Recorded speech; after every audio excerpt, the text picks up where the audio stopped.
વડોદરામાં 55 વર્ષીય પરિણીતા ઉપર સામૂહિક દુષ્કર્મ આચરવામાં આવ્યું। 3 મુસ્લિમ શખ્સોએ મહિલા સાથે દુષ્કર્મ આચર્યાનો આરોપ।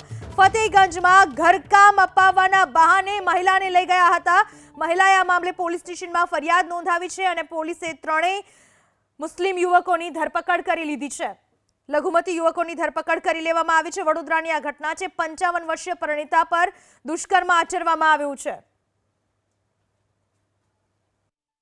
એમને સામેથી કીધું કે બેન તમારો નંબર આપો, મારી પાસે કોઈ એક બંગલાનું કામ છે। આરોપી વકીલ પઠાણ પોતાની રિક્ષામાં બેસાડી ખોડિયારનગરથી એલએનટી છાણી જકાત નાકા પાસે લઈ આવે છે।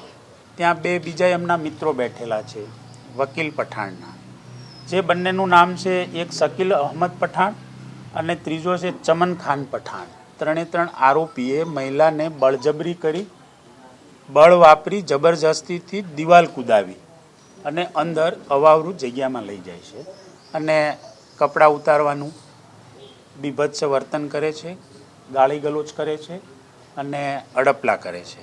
તો આ આરોપીઓને રાતોરાત ગણતરીની કલાકોમાં હસ્તગત કરવામાં આવેલા છે।